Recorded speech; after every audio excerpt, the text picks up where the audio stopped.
আসসালামু আলাইকুম বন্ধুরা, আপনারা দেখছেন সবুজ পৃথিবী চ্যানেল। আজকের ভিডিওতে আমি কথা বলবো একটি খুব পরিচিত ওষুধ নিয়ে, ব্রোডেল সাববিউটামল সিরাপ 100 ml।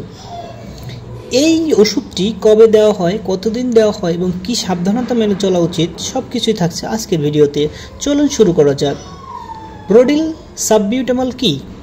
ব্রোডেল সাববিউটামল সিরাপ, যা মূলত শ্বাসনালীর সমস্যার জন্য ব্যবহৃত হয়। এটি শিশুদের শ্বাসকষ্ট, কাশি, হাঁপানি বা শোষ শব্দ হলে দেওয়া হয়।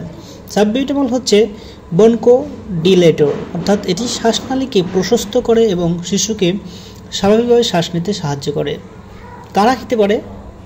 সাধারণত 6 মাস বা তার বেশি বয়সী শিশুরা এটি খেতে পারে। আপনার শিশু যদি 18 মাসের বয়স হয় এবং ডাক্তার প্রেসক্রাইব করে থাকেন, তাহলে এটি নিরাপদভাবে ব্যবহার করা যায়। ডোজ কত হওয়া উচিত? সাধারণভাবে 2.5 মিলি প্রতি 8 ঘন্টায় একবার করে দিনে 3 বার খাওয়ানো হয়। কিন্তু খেয়াল রাখবেন, ডোজ নির্ভর করে শিশুর ওজন ও সমস্যার উপর, তাই ডাক্তারের পরামর্শ ছাড়া কখনো শুরু করবেন না। কতদিন খাওয়ানো যায়? সাধারণভাবে এটি 3 থেকে 5 দিন খাওয়ানো হয়। কিছু ক্ষেত্রে ডাক্তারের পরামর্শ অনুযায়ী 7 থেকে 10 দিনও চলতে পারে। পার্শ্ব প্রতিক্রিয়া কী হতে পারে?